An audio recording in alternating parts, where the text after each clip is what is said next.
Certo. Ivanildo, Sara já está aqui. Sara, recebi um pacotinho, hein? Recebi um pacotinho aqui, eu tô doido para abrir esse pacote. O cheiro desse pacote, olha, ganhei um pacote de café de uma especialista em café, hein? Só para fazer inveja para vocês. Tá? Então, estamos ao vivo. Bom, estamos aqui, voltamos para o nosso especial da Reforma. Esse mês no Nascido de Novo, nós não teremos outro conteúdo a não ser o especial da Reforma. É o maior especial da Reforma da história do Nascido de Novo. Nós já estamos há 5 anos com o especial da Reforma, 3 anos em parceria com o projeto Torre de Vigia, quer dizer, o projeto Castelo Forte. É uma brincadeira, queridos, mas isso não diminui tecnicamente todo o trabalho que o Armando faz. Por quê? Eu pego no pé dele porque o projeto Castelo Forte, o projeto Spurgeon, são 2 projetos que o Armando desenvolve, traduzindo texto de grandes teólogos, então é um trabalho magnífico que ele faz, e presenteia praticamente a igreja brasileira, porque se você vê o preço dos e-books que ele disponibiliza, os mais caros é R$7, não é, Armando, dos e-books? Os mais caros são R$7,99. Na verdade, boa noite todo mundo, boa noite, pastor Raul, boa noite, Pedro, boa noite, pessoal que está assistindo a live. Já vou começar falando. Não deixem de curtir a live, compartilhar, comentar, participem da live. No final a gente tenta responder algumas perguntas. E sim, de fato, o projeto Castelo Forte, o projeto Spurgeon, a gente tenta disponibilizar vários materiais teológicos de qualidade, materiais clássicos e nos menores preços possíveis. Na verdade, o pessoal que tem acesso ao site pode acessar todo o nosso material, quase todo o nosso material está gratuitamente nos nossos 2 sites, que as pessoas podem acessar nos links aqui da bio, e podem ajudar o projeto Castelo Forte e o projeto Spurgeon adquirindo os e-books diretamente na Amazon, que eles são a partir de R$1,99 e o mais caro que a gente tem lá é R$7,99. Então, é um trabalho magnífico que o Armando faz, então é por isso que eu sempre, no começo, eu tenho o privilégio de ter uma parceria aqui com o Armando, mas eu vou pegar no pé dele, porque eu quero que vocês comentem aí, ó. Comenta aí. O que você acha que é mais comercial, pessoal? Que é melhor para o Armando, para ele poder ampliar o projeto? Projeto Spurgeon ou projeto Castelo Forte? Coloca aí nos comentários qual você prefere. Tá bom? Pode comentar, comenta, pessoal. Mas, na verdade, os 2 projetos existem. Eles não. Na semana passada, eu acho que teve alguma confusão no chat. Eu vi o pessoal falando como se tivesse o projeto Spurgeon não existisse. Os 2 projetos existem. Mas por quê? O projeto Castelo Forte ele engloba também as obras de outros autores. Mas eu quero saber de vocês, tá? E o Aleph já começou com as brincadeirinhas dele, né? Eu não vou nem abrir o chat, porque senão. Não, senão você não é. Não. A gente, como dizem os nossos irmãos pentecostais, a gente sai da unção. Tá? E lembrando que o download, olha, esta é a última semana para você fazer o download do gráfico das denominações. Tá bom? Então. Não é uma semana, não, é uns dias só, você que falou. Mas essa semana que vem, nós já vamos ter outro direcionamento, a gente vai ter outra conversa, mas não é outro presente, não, tá? E lembrando que só esse mês. Em outubro, formação completa em teologia de R$297 por R$230. Armando, quero saber, Pedrão aqui, apresenta o Pedro, marido da dona Fernanda. Então, vamos apresentar aqui o Pedro, apresentar o Pedro, nosso amigo aqui, colega aqui do Nascido. O Pedro Azevedo, ele é professor de História, com foco em História do Brasil e História do Cristianismo, e também pós-graduado em Antropologia, com foco em Antropologia Cultural. Casado com a Fernanda, que a gente fez a live com ela na semana passada, o pessoal assista aqui, o pessoal não teve acesso à parte VIP da live que a gente participou depois, nossa bate-papo exclusivo, que aí ele também estava participando e tal. E o Pedro e a Fernanda, eles são membros da Igreja M28, é isso? Missão 58. Missão 58. E moram em Balneário Camboriú. Vida dura que eles têm, né? Eu vou esfriar a cabeça. Eu fui esfriar a cabeça hoje à tarde, peguei minha cachorrinha, fui andar no canal aqui na frente do Cidade Maia. Ele não. Vou esfriar minha cabeça. Pega a cachorrinha, vai andar na praia, lá na Avenida da Praia, em Balneário Camboriú. Bom, não é? Bom, Pedrão, sempre muito bom ter você aqui. Você sabe quanto você... E agora a Fernanda, né? Agora mais a Fernanda do que você, viu? Então, trate de agradar mais a gente. Tá? Você sabe quanto a gente ama vocês, quanto você é uma pessoa especial para a gente, entendeu? E aí a gente começa a nossa caminhada, né? A Reforma Protestante, ela é lembrada por quê? Lutero pregou as 95 teses. A gente vê um homem que era temente a Deus dentro de uma igreja que era refém de um movimento herético, né? E aí o que acontece? Ele tenta uma mudança dentro da igreja no primeiro momento, usando o exemplo bíblico da disciplina. Então, se ele primeiro tenta acertar as coisas, não dá. Em última escala, ele extirpa o veneno papista da igreja, né? E aí a gente vê que foi um movimento, principalmente nós reformados, a gente vê em primeiro lugar esse movimento como um movimento religioso, né? Que foi o quê? Foi a expulsão do veneno papista de dentro da verdadeira Igreja de Cristo, né? Mas como você explica o impacto que ela teve na educação e na disseminação do conhecimento, que vai além dos aspectos teológicos, né? Porque as pessoas não param para pensar nisso. As maiores universidades, a gente vai falar disso mais tarde, as maiores universidades do mundo são protestantes, né? Isso que é interessante, por mais que hoje não estejam mais no caminho da sã doutrina. Mas fala um pouco para a gente aí essa questão. A gente conhece o religioso, mas e o impacto que ela teve na educação? Bom, boa noite a todos. Obrigado mais uma vez, pastor Raul, pela honra de estar aqui, né? Tendo essa conversa. É sempre um privilégio. Não sei se está pegando aí, mas aqui meu cachorro não para de latir. Não sei o que deu, né? Então não sei se está pegando aí, mas desculpa aí se tiver algum... Ele está na torcida. Tá louco, passou o dia quieto e agora começou a latir, mas tudo bem. E a minha tá aqui embaixo. Então, esse é um tema que eu sempre me interessei, reforma protestante, primeiramente porque viemos desse contexto, né, de evangelical, então eu sempre me interessei por estudar a história dos heróis, né, desses heróis da fé nosso.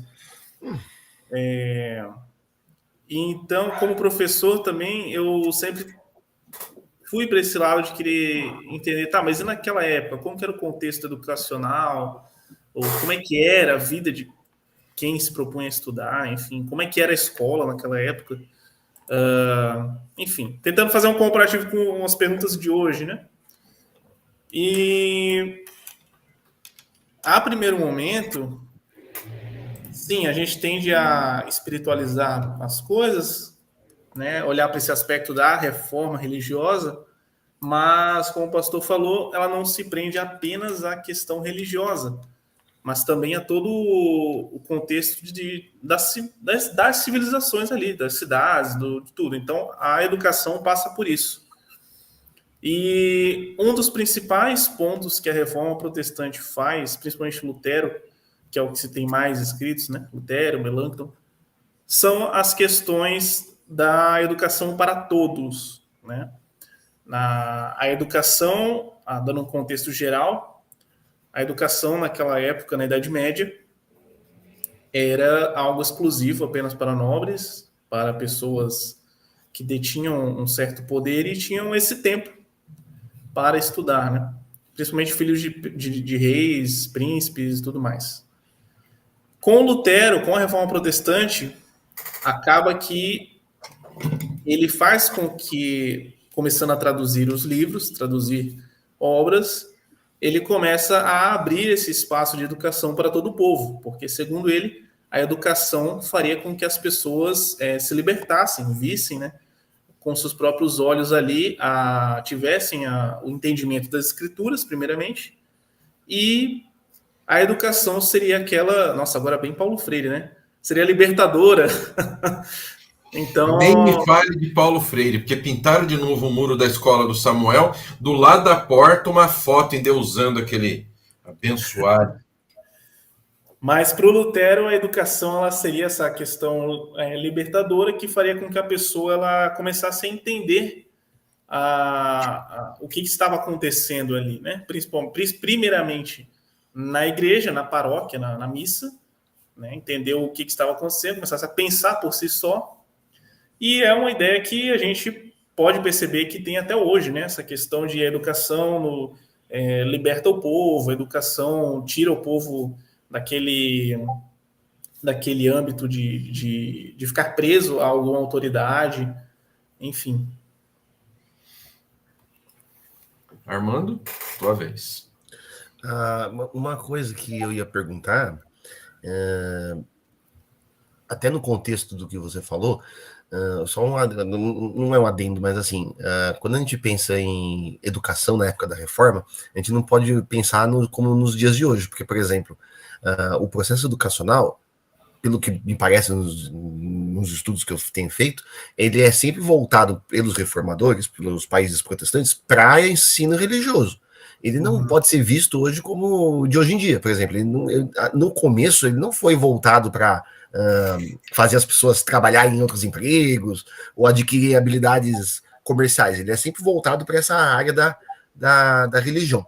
Nossa briga hoje, só te interrompendo um pouquinho, Armando, nossa briga hoje é o quê? Que querem ficar ensinando ideologias nefastas, né? E não ensinam matemática, português, ciências como se deve, né? E só ensinam ideologia. Essa é a nossa briga hoje. Naquela época, o que se queria era o quê? Não, lá na Alemanha, eu quero que você aprenda a ler e escrever para você poder ler a Bíblia.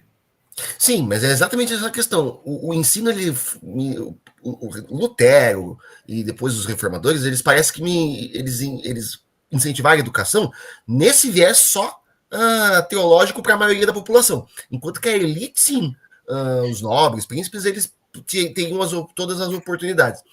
Mas nesse sentido, a pergunta que eu ia fazer é o seguinte, no sentido de que, como você acha que o Sola Escritura ele foi aplicado, e você poderia falar um pouquinho sobre as instituições que transformaram a educação na época e como que elas ainda influenciam o ensino hoje. Uhum. A questão tinha falado ali da educação da época, né? Como era essa questão, tipo, a base curricular? Seria isso? Até, então, se você puder falar um pouquinho melhor como é que ela era, até pode, é legal também. Porque a gente tem uma ideia de educação hoje, né, Pedro? Sim, então, sim. A gente tem essa ideia de hoje de como funciona, e olha que engraçado. Antigamente, rei, os ricos, né, os nobres, eles eram preparados para exercer aquela função. Então, inclusive, se você pegar, acham que a rainha da Inglaterra é um vaso de... não, né? Porque ela já faleceu. O rei Charles acham que ele é um vaso decorativo ali, mas não. Ele foi preparado para exercer aquela posição. Henrique VIII, por exemplo, ele tinha diversos estudos, estudou teologia, uma série de coisas, e o povo era iletrado. Hoje prega-se que não se... Olha que coisa como as coisas mudam, né? Hoje prega-se que quem tem não precisa de estudo. Pois é. Como vinham do medievalismo, acabou-se que continuou sim a ideia prioramente do trivium e quadrivium, que muitas pessoas hoje ouvem falar, mas que eram as artes liberais, artes clássicas, enfim, que eram compostos de aritmética, retórica, astronomia, filosofia, enfim. Então, essas eram as matérias majoritariamente que se aplicavam nas escolas, nas universidades, pelo menos. Né? A gente tem acho que uma das universidades mais antigas que se tem é a Universidade de Coimbra, em Portugal, que ela é de 1290, mas ela é uma universidade católica, né? A principal diferença das universidades católicas para a protestante é que as católicas elas seguiam uma abordagem mais tomista, assim, mais religiosa mesmo. Só que, como eu falei, tinha essas disciplinas, mas era muita vertente católica, quase que para catequizar as pessoas mesmo, de impugnar mesmo a fé ali católica, enquanto a protestante ela fez muito essa questão de você ter aprender a interpretar as coisas, aprender a ler primeiramente, né? Deixar de ser um analfabeto, aprender a ler no seu idioma, interpretar as coisas e ser algo mais crítico, né? Não ir pela cabeça, talvez, do padre na questão religiosa e também, às vezes, não só do professor, mas aprender a questionar, a ter um senso de pensamento. Era isso, principalmente, o que o Lutero queria, com o intuito de criar universidades.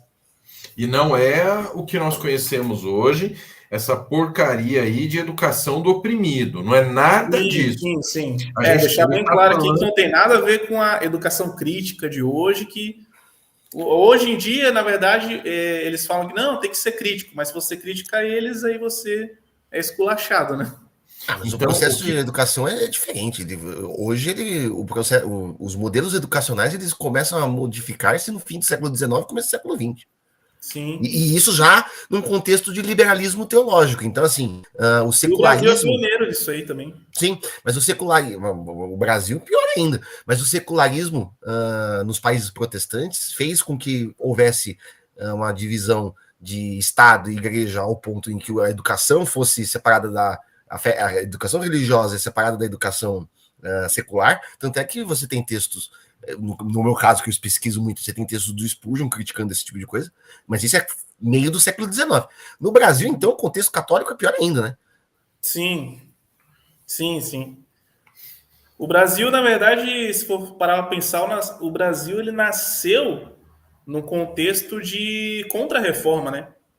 Então, todos os padres, bispos, as ordens que vieram para cá, era no intuito de catequizar o máximo que pudesse, porque senão os protestantes podiam vir a qualquer momento, chegar ali, né? Então era o medo da Igreja Católica na época.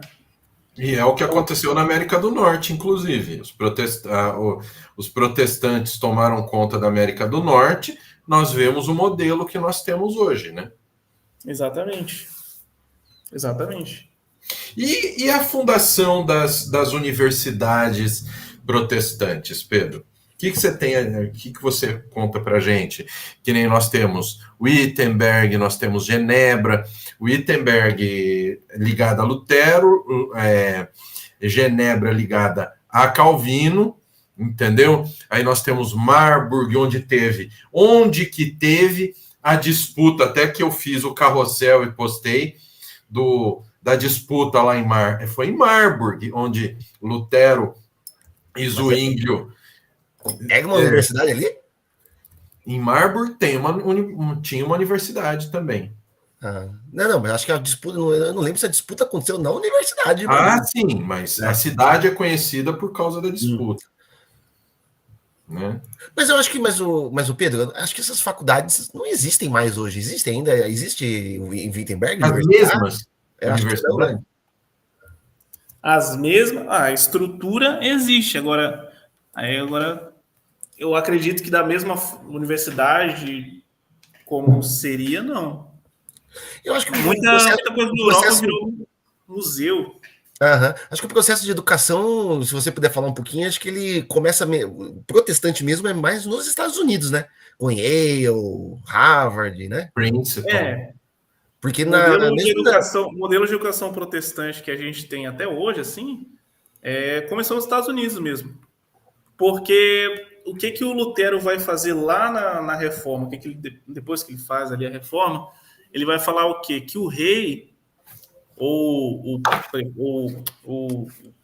já tinha algumas formas de presidencialismo é mais adiante. Mas o rei, ou quem comanda ali a região, a cidade, que professasse, que fosse protestante, que se desamarrasse dessas coisas do catolicismo, ele deveria construir universidades do lado da igreja, próximas à igreja, para unir a questão da fé com a educação das pessoas, que as pessoas deveriam estudar, né? E o rei, principalmente os reis nobres, eles deveriam financiar os estudos dessas pessoas e também financiar a existência ali da universidade, né? Então, praticamente o Lutero foi o idealizador da universidade pública, escola pública, educação para o público, né? De fato. E quem adota bem esse modelo é os Estados Unidos. Quando eles criam eles vão para lá e constroem suas cidades. Geralmente, se você for em cidades bem do interiorzinho, você encontra aquelas tipo Wyoming, que preserva muitas coisas antigas, assim.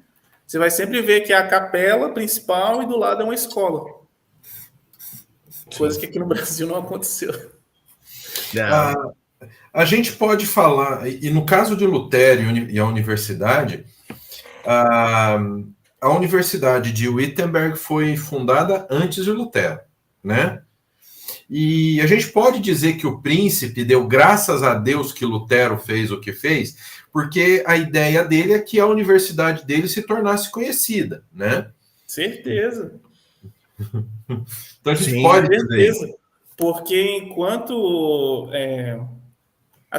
estivesse naquele domínio da religião, e só para contextualizar, né, sempre, a religião, ela não era só uma questão de a escolha, ou sei lá, eu acredito nisso ou aquilo. A religião, se ela estivesse ali, ela definiria como seriam as leis, como seria tudo. Né? O catolicismo romano nessa época era muito forte e penetrava em todos os âmbitos. Então, como eu falei, das diferenças entre uma universidade católica e protestante, uma universidade católica ela deveria, por leis, ensinar principalmente as questões da Igreja Católica, né, suas regras, enfim, quase um monastério, doutrinas, né? Enquanto com o protestantismo, com Lutero, ele deu essa questão dessa independência. Então, acredito sim que para o rei foi uma maravilha, né? Se desprender dos laços do Papa, dos frades, enfim, e não ter mais eles ali mandando, né, em no território dele. Mandando e sugando. E sugando. Tá? Não pense que não, porque o povo vai se libertar do catolicismo e etc. Gente, eu não vou precisar mais mandar todo ano uma fatia gorda do que eu ganho aqui para o Papa. Quer ver uma coisa que eu lembrei de ter lido aqui nesse livro aqui da editora Vida Nova? O Cativo a Fala. Eu recomendo todo mundo esse livro aqui, Cativo a Palavra. Eu acho que em português é a melhor biografia que a gente tem de Lutero. Porque nenhum luterano veja essa live nesse caso. Aqui tem um trechinho que fala assim, a principal, no capítulo, na página 60, no capítulo 3, que fala sobre o Evangelho, o autor que é o Roland Byton, ele fala assim, a principal glória do vilarejo de Wittenberg era a universidade e a queridinha do eleitor Francisco Sábio, que procurava em sua recém-fundada academia rivalizar em prestígio com a centenária Universidade de Leipzig. A nova fundação não havia prosperado como se esperava, e o eleitor Frederico empenhou-se em garantir os melhores professores, convidando agostinianos e franciscanos a fornecerem 3 novos professores. Um deles foi Lutero, no ano de 1511. Então percebe-se como que as rodas da providência divina foram colocando tudo em contexto, né? O cara que ia fazer com que a universidade dele, que é recém-fundada, tivesse um prestígio. Aí ele foi chamar o Lutero. Quando o Lutero fez o que fez, ele Por que você foi indicar esse cara, esse beberrão de cerveja, falando que esse negócio dele beber cerveja não ia dar certo? Mas o pior é que realmente é isso mesmo. O Frederico, né? Que ele tinha as relíquias dele lá também no castelo e tal, né? Ele ficou meio assim, do tipo, e agora? O que eu faço, né? Depois das 95 teses, né? Eu acabo com o professor, porque o Frederico era muito simples, tipo, acaba com se livra dele, né? Mas ele queria o prestígio, tanto é que depois da reforma, depois, né, das 95 teses, depois que o Lutero se estabelece como o reformador, depois da excomunhão e tal, o que vem de gente para Wittenberg pagando, né, porque não era de graça, né, para estudar em Wittenberg, o Frederico foi excelente, foi o maior marketing. Faz o M do Martinho lá para ele lá. Ele não precisava nem sujar as mãos. Ele simplesmente pegava e entregava Lutero para o catolicismo e acabou. Se não fosse ele defender Lutero, nós não teríamos tido a reforma. E notem também o contexto político, porque o Frederico, né, o eleitor da Saxônia, que a gente chama de eleitor, né, ele era um dos eleitores, né, ele era um dos... Porque a região ali da Alemanha, do Sacro Império Romano-Germânico, era toda dividida. E você tinha vários eleitores principais que ajudavam, alguns que eram fixos, né, que eles elegiam o imperador do Império, do Sacro Império. Nessa época, se eu não me engano, era o imperador Maximiliano. Então esse pessoal não podia ficar se indispondo com esses eleitores, governadores, chama de eleitor, para o pessoal ter uma ideia, seria como se fosse um prefeito da região, né? Ele não podia se indispor com o prefeito, porque senão ele perdia voto. Então, na realidade, gente, era o rei daquele estado. E aí votavam e tinha o imperador geral. Mas ele dependia muito dos esforços, porque o imperador era o imperador, só que ele dependia dos exércitos dos eleitores, dos duques, dos condes. Então era todo um contexto político medieval que acabou que fez toda essa teia, né? Que acabou contribuindo para que você tivesse tanto Lutero quanto a Universidade de Wittenberg sendo um polo educador da reforma, porque aí, nesse caso, você tem a faculdade do Lutero sendo um polo de educação luterana, e depois que teve a divisão, né, entre luteranos e reformadores, a Academia de Genebra vai ser um ponto importante também de centro, onde vários perseguidos pelas reformas da Inglaterra, por exemplo, vão para Genebra. Então você tem lá também, que até o John Knox, se eu não me engano, ele fala que a Academia de Genebra era a mais perfeita escola de Cristo depois dos apóstolos, né? Pois é. A gente tem que lembrar também que essa época, nesse contexto, estava passando pelo mundo europeu ali o Renascimento e o humanismo, né? O humanismo. Então, havia uma abordagem e era uma coisa meio que nova, novidade, assim, poxa, pela primeira vez a gente está conseguindo ler no nosso idioma aqui, né?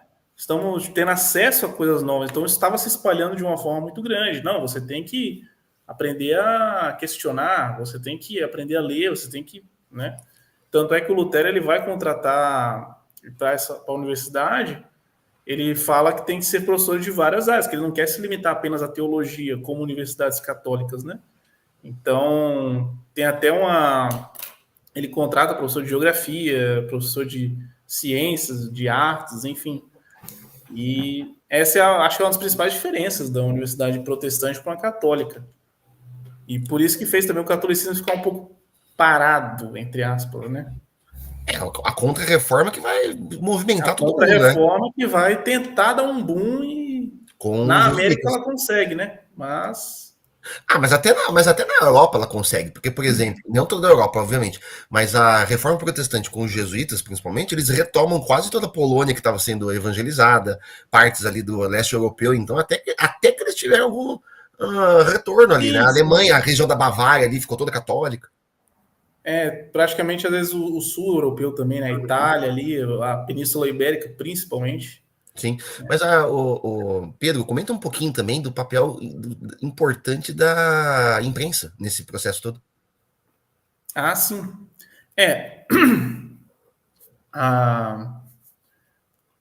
Naquela época, até a invenção ali da imprensa do Gutenberg, todos os documentos eram escritos à mão, pelas mãos de monges, né? Por isso tem muito católico hoje em dia que fica falando, vocês estão mentindo aí, dizendo que ninguém lia no alemão, mas lia sim, já tinha a Bíblia no alemão, mas demorava. Mas, assim, era uma Bíblia para, né?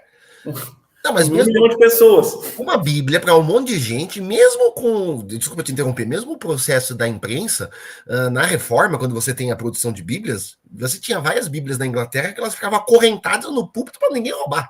Porque você não tinha essa quantidade que a gente tem hoje em dia. Sim, sim. Não, então, esse foi o principal ponto da prensa ali, porque ela acelerava esse processo. Então, enquanto uma Bíblia para ficar pronta, ou um livro oficial da igreja para ficar pronto, demorava anos, ou sei lá, para ser escrito à mão por um padre, né? A prensa ela vai acelerar esse processo.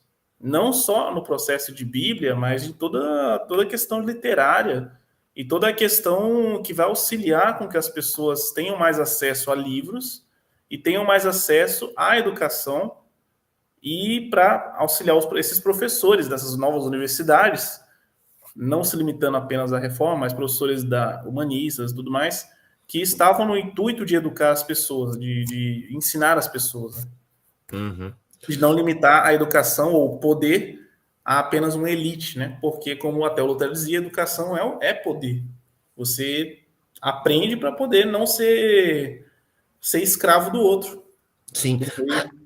Aliás, comenta um pouquinho, eu vi aqui uma pergunta do Aleph, eu falei que não ia ver, mas eu vi. Como que a ideia do sacerdócio universal dos crentes influenciou nesse papel? Como que a teologia da reforma levou a esse processo de que a sociedade fosse educada? Por que isso era importante? Uhum. Bom, a ideia do sacerdócio universal, né, é que todos os cristãos têm acesso a Deus, isso? Uhum. Teólogos aí, que eu não sou assim, não, teólogo. assim, a questão do sacerdócio universal é que você não tem Sim, uma sim. elite, você não tem como você não tem uma elite, você não tem essa divisão Sim. de clero com leigos, então você tem que como você tem um sacerdócio geral, todo mundo tem que ter acesso ao conhecimento da Bíblia para poder fazer esse sacerdócio, vamos dizer assim, né? De ter conhecimento e tal, orar a Deus e tal. Na questão da sociedade, na educação da sociedade, bom, primeiro vai ter essa valorização da Bíblia, da leitura bíblica, né? As pessoas vão começar a ler mais e começar não, agora eu sei ler, agora eu posso ler isso aqui, eu vou começar a ler e questionar, né? Esse é natural do ser humano, quando aprende uma coisa. Vem com isso também a questão da educação laica, que em muitos países há, aqui em teoria há também, né? Com a ideia que todo mundo tem acesso direto.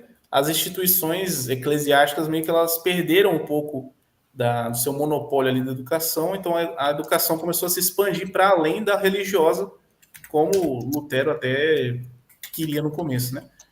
Vai vir as escolas protestantes também, porque muitas denominações protestantes elas fundam essas escolas para ensinar crianças a ler e escrever, permitindo que as pessoas fossem mais alfabetizadas.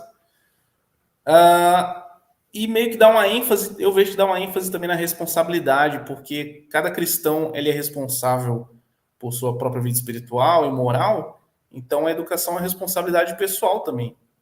Dá uma responsabilidade para o indivíduo ali não ficar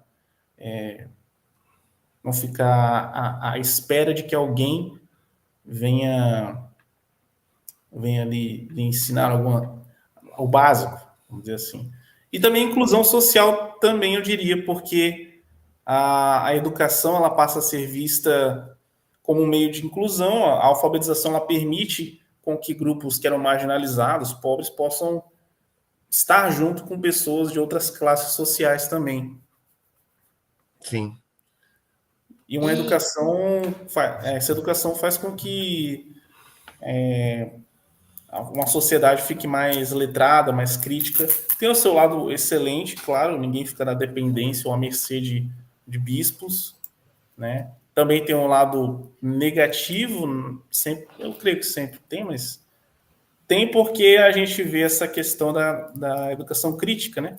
E no que se tornou, né? Na verdade, um lado bom, mas o que se tornou nos dias atuais, certo?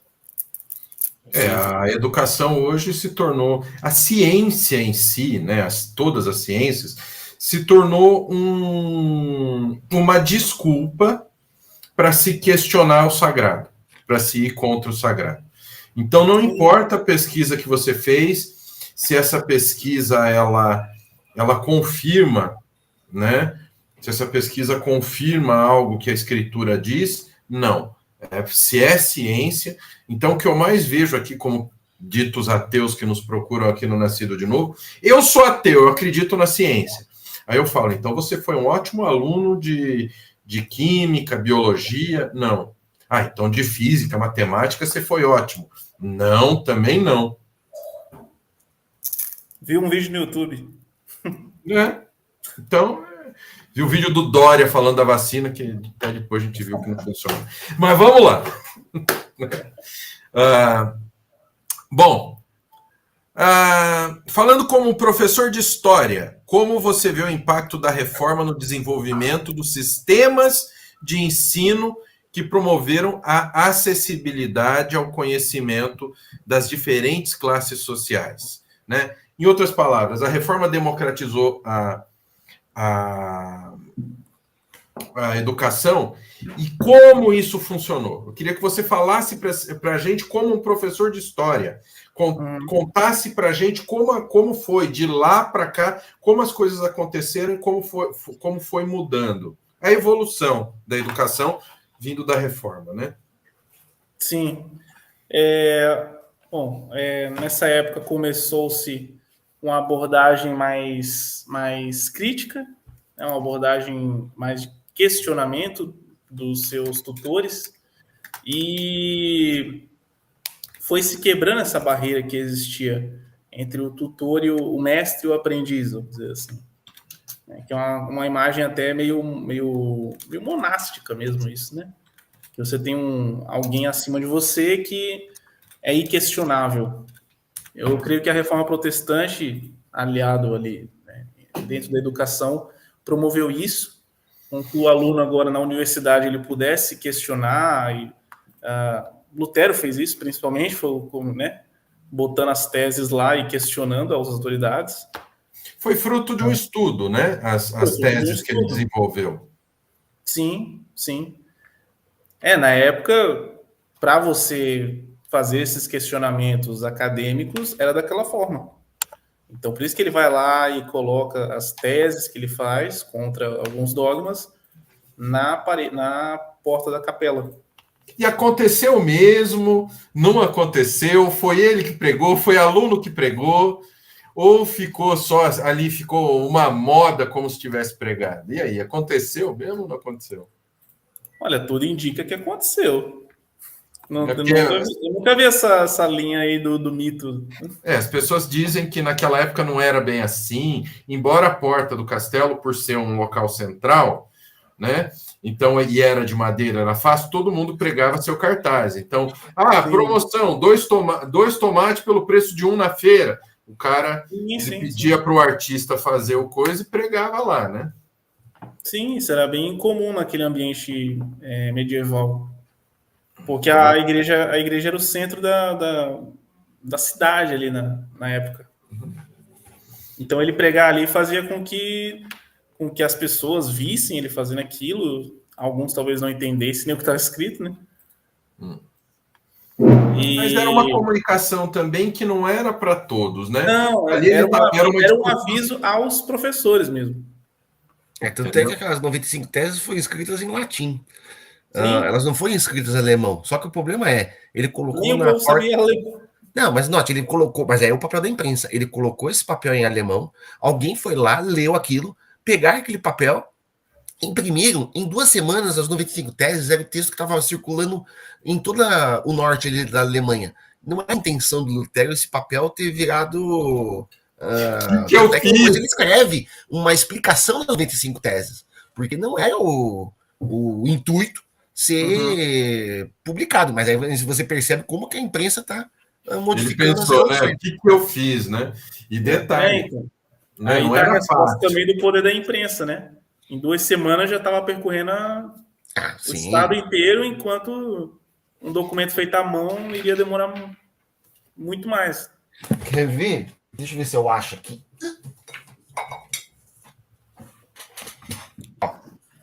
Aqui tem esse livrinho aqui lá da Ebenezer, as 95 teses. Estão me ouvindo aí? Isso. E muito legal. E dentro vem um facsímile de como seria o papel do Lutero. Não sei se vocês conseguem ver, ó. Tá vendo? E realmente era assim. Tipo, quando eu trabalhava lá na Ebenezer, eu brincava, né, que o Lutero ele começou a reforma e também começou os exames de vista, né? Porque olha o tamanho da letrinha desse papel.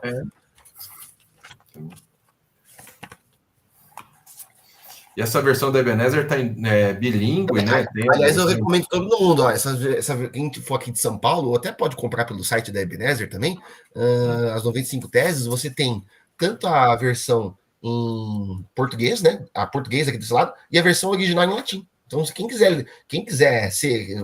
Você é padre, você é estudante de teologia católica, você quer ler em latim? Compra esse livro aqui. Aí vai ganhar esse formato, né? Compra para treinar um latim, né? Uhum. Compra sim. Mas uma vez eu ouvi até um professor falando, e eu achei muito interessante isso, porque eu nunca tinha parado a pensar nessa questão, nessa específica da educação, de que o Lutero, ele praticamente ele criou o que tem hoje, ou na época, pelo menos, até chegar aos dias de hoje, do que seria o alfabeto, né? Do alfabeto alemão. Porque o que tinha muito na época eram inúmeras... meu Deus, fugiu o termo agora. Dialetos. Dialetos, Isso. O Lutero foi o cara que sistematizou o alfabeto alemão da época ali e unificou em uma coisa só.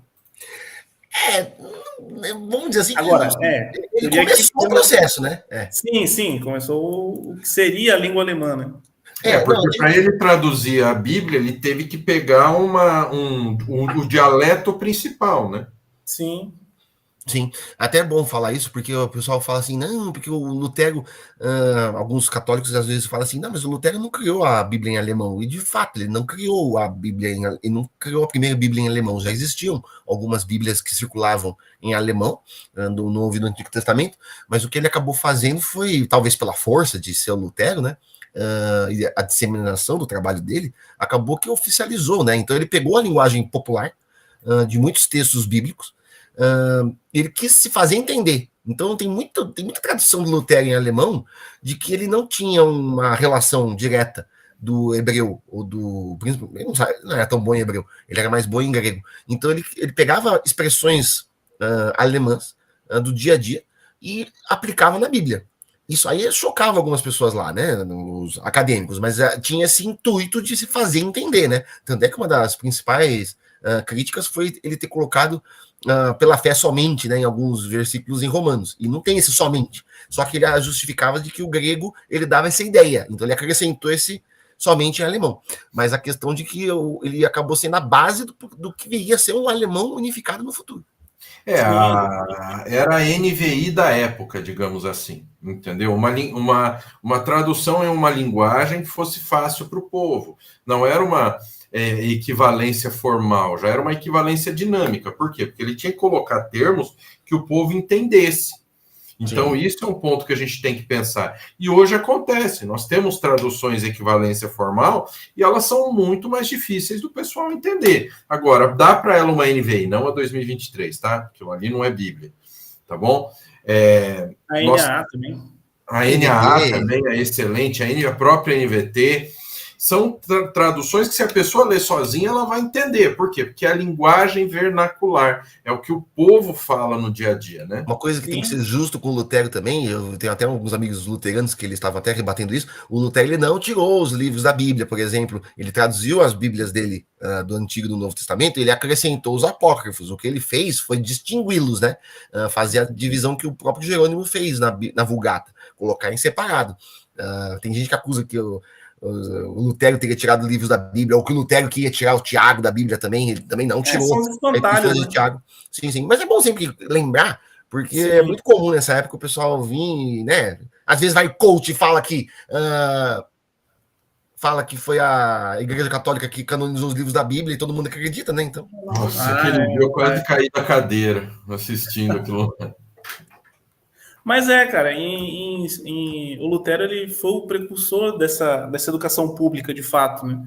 Enquanto a educação era algo restrito a nobres, ele trouxe essa educação para o povo, né? Queria que o povo aprendesse, queria que o povo fosse leitor, fosse educado, né? Ele tinha muito essa ideia de que todo aquele contexto religioso e político que ele vivia, né? Então ele tinha essa ideia de que a educação iria libertar o povo das amarras dos reis, dos padres, enfim. Então ele queria que o povo aprendesse mesmo, e criticasse mesmo, né? povo lesse a Bíblia e, nossa, eu não concordo com o que o padre falou ali, porque está escrito aqui tal coisa. O Lutero falou tal coisa. Enfim. Uhum. O Pedro, eu queria que você falasse um pouquinho, talvez até desenvolvendo um pouco, como que o processo de educação dos países protestantes levaram ao aumento e o desenvolvimento do capitalismo. O Max Weber fala um pouco do espírito do capitalismo, né, no livro dele, e se bem que eu li aquele livro do Max Weber, ele fala umas coisas de Calvino ali que o próprio Calvino não falou, né? Ele infere muita coisa que o Calvino falou, John Wesley e tal, né? Pois. Não, é que ele faz um estudo sociológico, dá até para entender por que ele fez aquilo, mas o Calvino não falou exatamente aquela questão de que a prosperidade era sinal da bênção divina, mas como que... Edir Macedo recebeu isso. Não, mas o pior é que, eu não sei se você já leu esse livro, Pedro, o Max Weber fala categoricamente. Eu li, mas faz muito tempo, eu tenho que reler ele, cara. Nossa, é um dos piores livros para se ler. Menos da metade do livro é o livro e mais da metade do livro é a nota de rodapé do Max Weber. Mas o fato é que... Mas se bem que ele e o Emílio Garofalo estão assim, ó, porque o Emílio Garofalo também faz cada nota de rodapé nos livros dele. Não, o problema não é a nota de rodapé. O problema é você comprar o livro da Thomas Nelson lá da série dos clássicos e mais da metade do livro é a introdução do Lucas Dulce, aí só tem um pedacinho que é o livro. Nossa, eu fiquei tão bravo, cara, quando eu peguei aquele livro. E é cara, aquela coleção é capa mole e cara. Mas como é que você pode falar um pouquinho para a gente sobre a importância da educação nos países protestantes levar ao desenvolvimento do capitalismo e sair desse sistema? Porque o sistema medieval ele foi arruinado com isso, né? Então, e acabou que desenvolveu o mundo moderno que temos hoje. Como é que foi esse papel? Como é que você pode falar um pouquinho para a gente? Sim. O Lutero, ele tinha já essa ideia. Tem um conto que se fala, né, se é verdade ou não, eu não sei. Igual, acho que foi o Paulo ou o apóstolo Pedro que falou, né? Se é verdade, eu não sei, mas o Lutero tem um conto que diz que um sapateiro chega nele e pergunta: eu quero... O que eu posso fazer? Eu quero doar aqui para a igreja e tal. E o Lutero fala: não, quero glorificar a Deus, né? Então quero aqui doar meu dinheiro, minhas coisas. E o Lutero manda ele voltar para casa trabalhar. E assim ele estaria glorificando a Deus com o trabalho dele, né? Então, eu acho que essa descentralização também da questão da igreja, né, as pessoas viverem e pagando coisas, pagando indulgências, pagando tudo para a igreja, também fez com que elas tivessem essa noção de trabalho. O Calvino também ele vai desenvolver essa questão do trabalho, né? Ele fechava as portas da igreja na semana e só abria no domingo, para que as pessoas fossem trabalhar, fossem pregar, né? Na semana, na sua família, nos seus afazeres, enfim.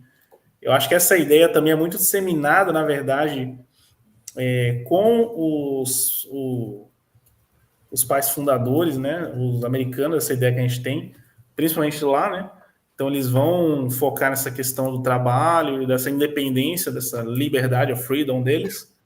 Uhum. E muito eles bebem daí, dessa questão de trabalhar para a glória de Deus, de fazer, enfim, e ser independente de Estado, ser independente de papas, ou enfim.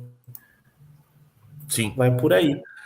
Aquela questão, né? Você tem uma mudança muito drástica quando você tem a questão de que os reformadores eles não consideram, por exemplo, a questão dos juros como uma questão pecaminosa, porque antes da reforma protestante eles consideravam os juros como pecado, eles consideravam o pecado de usura. Depois da reforma protestante, eles consideravam que isso era um lucro do seu trabalho, que era um lucro que você poderia ter. Óbvio que o Calvino ele não vai alegar. Eu lembro que na Instituto ele fala que você não pode abusar de cobrar juros, de cobrar parte de vida, mas que você possa usar, né, os bens do seu trabalho para a glória de Deus, e com essa meta de glorificar a Deus, você fazer o seu melhor. Nesse fazer o seu melhor, você acaba fazendo esse empenho melhor. E tanto também a questão de que você acaba... isso o Max Weber desenvolve também, né? A questão de que tanto os reformadores quanto os puritanos, eles começaram a ter essa noção de poupança, de que você poderia juntar o dinheiro para você investir dinheiro Você poderia usar o dinheiro de formas menos rudimentares como eram antes, né? Então você tem esse desenvolvimento e o processo educacional, obviamente, vai qualificar uma mão de obra muito mais ampla do que era possível antes, né? Porque antes você tinha pessoas que viviam em vilas, em vilarejos, isso acabou sendo bastante até a época da Revolução Industrial, mas mais pessoas puderam estar num mercado de trabalho com mais possibilidades do que anteriormente, né? Exatamente, exatamente. Aprendendo os seus ofícios, aprendendo outras coisas também, podendo diversificar o mercado de algumas, né, trazendo para os termos atuais assim, e lucrando mais com isso, né, diferente das regiões que ainda o catolicismo predominava, onde as pessoas, bom, Idade Média e principalmente quem vivia em regiões de católicas, sobre reis católicos, eram obrigados a pagar muitos impostos, principalmente para manutenção de igreja, imposto para, enfim, para... Era a igreja e o Estado sugando, né? Exatamente. E antes disso tinha o feudalismo, que o cara nem recebia. Ele ia lá, ele era o que a gente conhece hoje como arrendatário, né? Então ele ia, ele entrava naquela terra, ele plantava, e uma parte ia para o senhor, que era o dono da terra mesmo, né? E a outra para a subsistência dele. O grosso, a maior parte ia para o senhor, então... Sim. Um detalhe interessante até que eu estava estudando há um tempo atrás é que alguns historiadores, principalmente mais da década de 40, 50, eles falam que o Brasil colonial, o Brasil católico, ele trouxe muito desse aspecto medieval com os seus senhores de engenho. Os senhores de engenho eram uma espécie de senhor feudal da terra, porque eles ganhavam aquela terra, eles cuidavam e quem vivia ao redor daquela terra tinha que trabalhar para manter aquilo ali, né? E os lucros, óbvio, não iam para as pessoas, iam para o dono da terra e outra parte para Portugal, né? Para o rei, para o clero, enfim. Os trabalhadores eram escravos, aí depois, com a abolição, nós tivemos os imigrantes. Existem registros, por exemplo, que os imigrantes eram tratados como escravos, né? Que a gente vê, a gente já viu na televisão que eles faziam aquele negócio da vendinha. O imigrante, para ele não ir embora, ele tinha que comprar só da vendinha que era do dono da terra. Então ele sempre ficava devendo, né? Que nunca era o suficiente. Então, eis aí um aspecto, por exemplo, da diferença da nossa história, do nosso país, que é de tradição católica, de fundação católica também, dos Estados Unidos, por exemplo, que é de fundação protestante, né?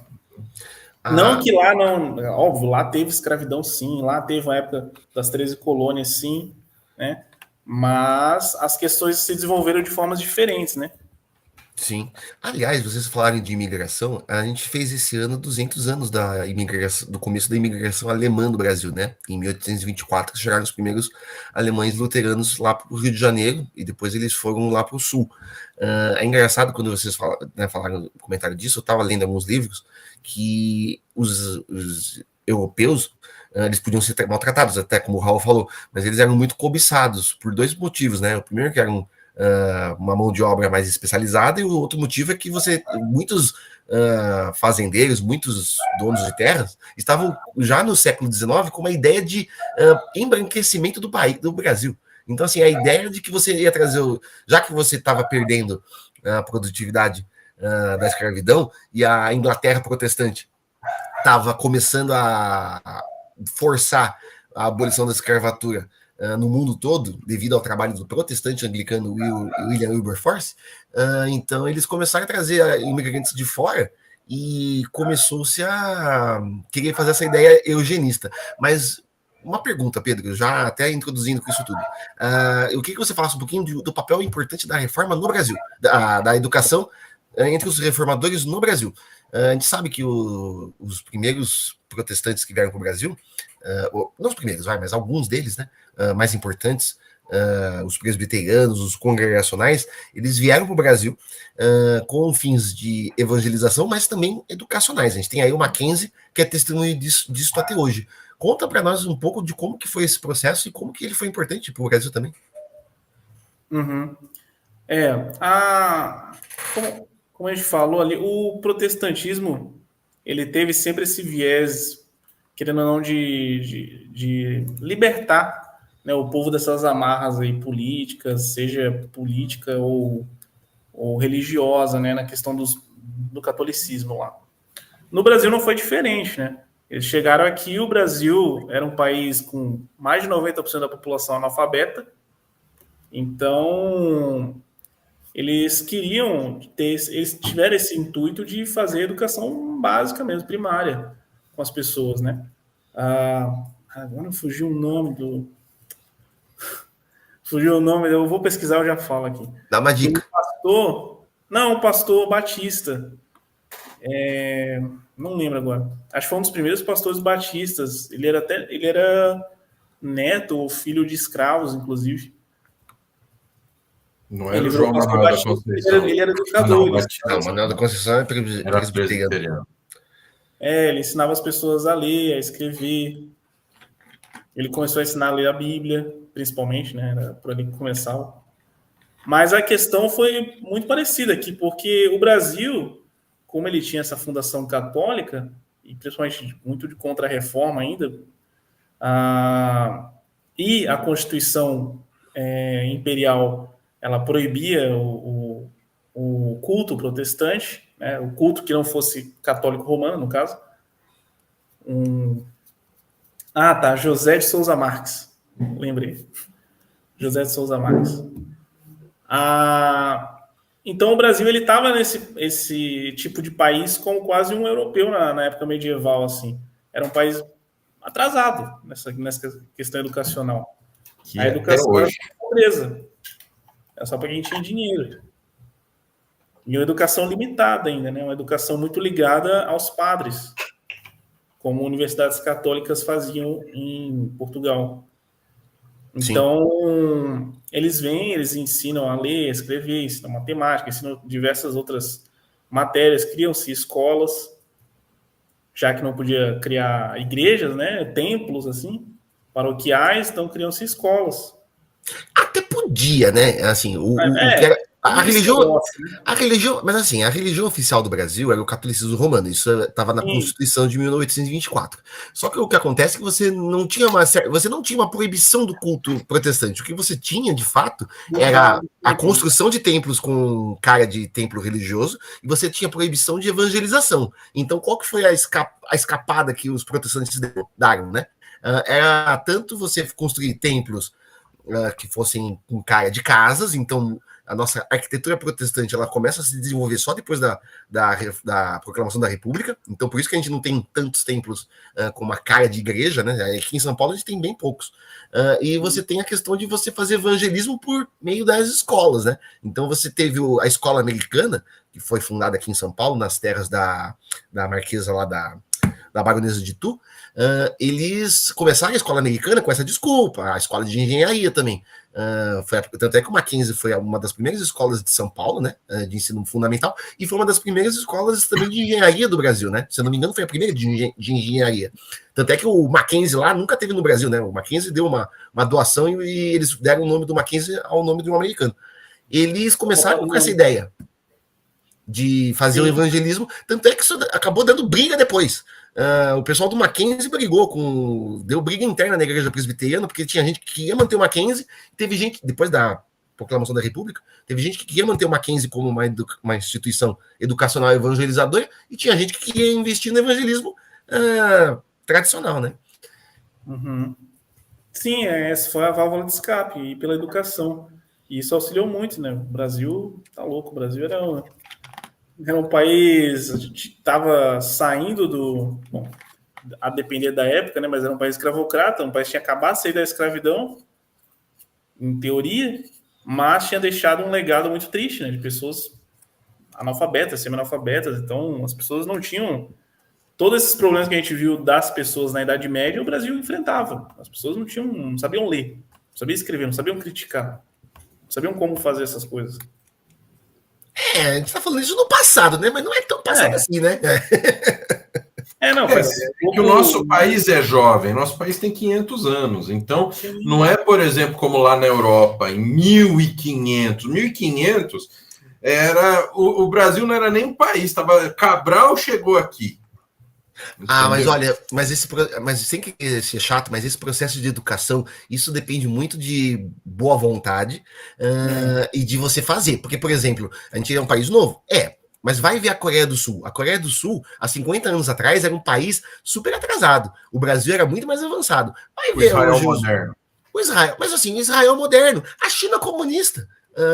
Em processos educacionais, eles avançaram muito mais do que o Brasil, porque teve incentivo.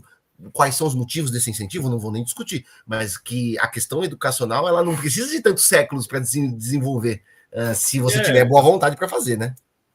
Eu bato na tecla que é o que o Lutero falava, a educação ela livra o povo, né? Sim. Então, há um porquê da política nacional não investir na educação. Esse seu Lutero Paulo Freire aí não tá... Eu sabia que... Aí eu bloqueei os dois, vocês não sabem por quê. Porque o Armando é comunista. Ele quer. Eu não tô... Esse Lutero fazendo L aí, ó... Mas você sabe de uma coisa? Até para que ninguém tenha má impressão do que a gente está falando. Quando a gente fala de um Lutero que está incentivando uma educação libertadora, que está libertando, nunca foi a libertação dos padrões morais de Deus ou dos padrões da ordem de Deus no mundo. É uma questão religiosa. E nunca foi um discurso para você destruir algo, entendeu? Destruir bons valores, destruir as doutrinas cristãs, para controlar. Muito pelo contrário. Vocês estão vendo o padre aqui? Eu quero que vocês aprendam a ler. Está aqui na língua que você fala todo dia o texto bíblico para você ver até se eu estou falando que é certo. Sim, até porque uma das coisas que os primeiros reformadores defendiam, diferente, não todos, não, acabou não sendo assim, mas uma das coisas que o Lutero mesmo defendeu é a necessidade da igreja escolher os seus pastores. Como é que a igreja vai escolher os seus pastores de forma adequada? Porque você tinha essa distinção, né, de você não ter um clero impondo pastores de cima, a igreja tem a liberdade de escolher os seus pastores. Como é que a igreja vai escolher seus pastores se ela não foi educada para saber as escrituras, para poder avaliar se os pastores são fiéis à palavra de Deus? Se você não tem como comparar. Então, a gente tem era o caso de Dom Pedro II, né? Dom Pedro II era um imperador republicano. Ele falava que o Brasil, para ser republicano, precisava ter principalmente uma base educacional, por isso que ele fomentava tanto, né? Ele não era um republicano positivista, que foi esse que foi o problema da República. Mas, de fato, você tem razão. E até porque você fala do Dom Pedro II, Dom Pedro II ele foi amigo do Robert Calley, que também era um educador. Robert Calley, que era um missionário muito, muito forte aqui no Brasil, né? E ele quando ele ia para os Estados Unidos, ele assistia pregações, ele ia nas igrejas protestantes, principalmente do... Pedro II, né? Isso. Principalmente a do pregador Moody lá. A do Moody ele foi uma vez só, tem um registro. Mas eles têm carta. Mas tem correspondência entre eles. Não, entre o Moody e o Dom Pedro, não. Tem correspondência, assim, que eu já li. Eles eram amigos. Eram Dom Pedro II e o Moody. Então me manda esse material, porque eu não tenho. Dom Pedro II, eu falo que não teve um político brasileiro igual ele. Não teve, era um estadista, era uma coisa de louco. Era um de primeira mão cheia, assim. Era um imperador, vamos dizer assim, um estadista. Não, sim, claro, Dom Pedro II foi muito bom, realmente. O problema seria outros, né? Porque hoje tem muito monarquista que defende a volta da monarquia. Só que o problema é que esses monarquistas de hoje em dia, eles defendem também a volta do poder moderador. Beleza, mas só que o poder moderador na mão de quem? Desse atual daí da Casa Real que é ultracatólico? Eu não, pelo amor de Deus. Então prefiro minha republiquinha. Esse é o problema, né?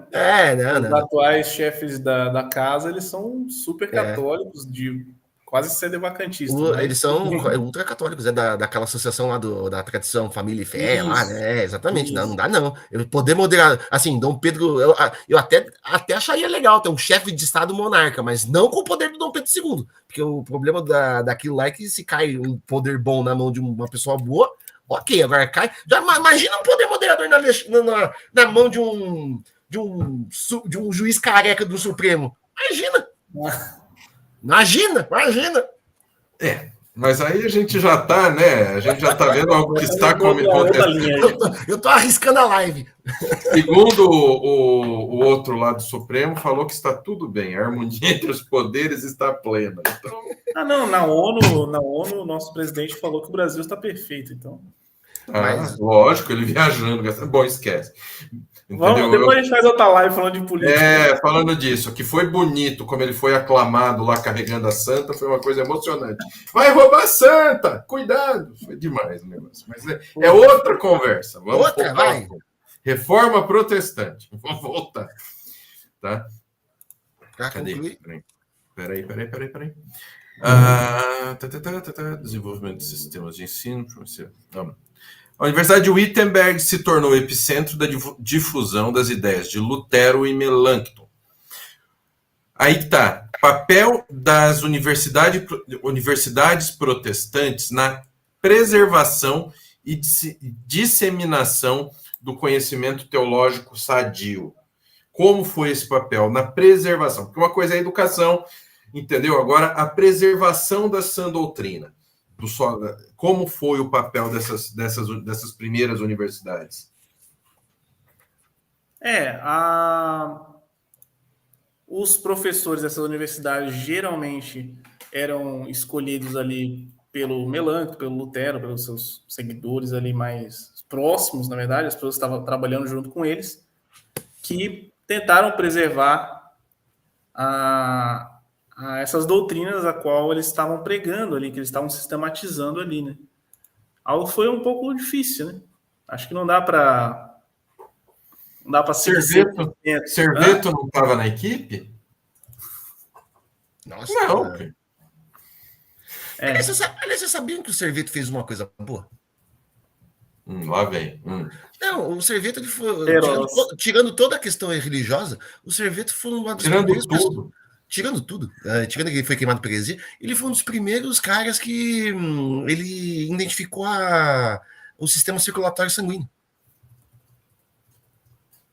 Que coisa, né?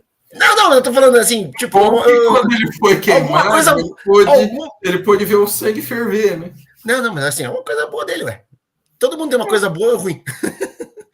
Ele foi um dos primeiros caras que começou esse processo, mas entrando, né, é um herege, né, óbvio, mas que ele contribuiu com alguma coisa para educar, para o conhecimento científico. Sim. Você pode pegar coisas boas até dos hereges, não tem...